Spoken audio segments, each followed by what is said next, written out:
ఈ జగన్ 2లో మాత్రం ఖచ్చితంగా ఎవరైతే పార్టీ కోసం చేసినారో ఈసారి ప్రతి ఒక్కరిని కూడా మర్చిపోకూడదు, డేటాబేస్ క్రియేట్ చేయండి అని చెప్తాను. ఈ డేటాబేస్ ఆధారంగానే రేపొద్దున ప్రతి ఒక్కరికి కూడా గుర్తింపు అనేది ఉంటుందనేది ఈ సందర్భంగా ఖచ్చితంగా తెలియజేస్తాను.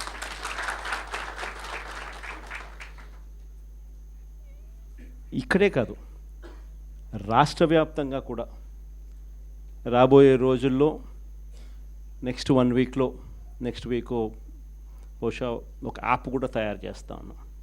దాంట్లో కూడా మీ సీనియర్ లాయర్లు అందరూ కూడా దాంట్లో యాప్లో కూడా ఇన్వాల్వ్ అవుతున్నారు.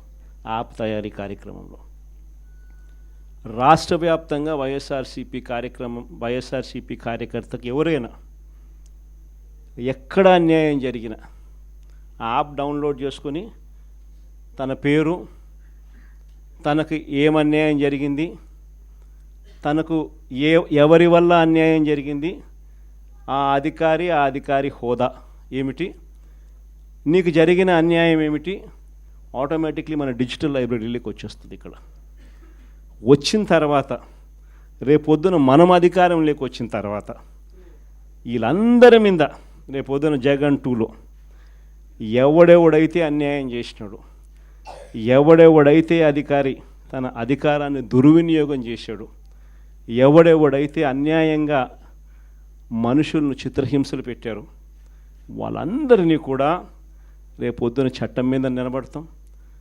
చట్టం తన పని తాను చేసుకొని పోతుంది.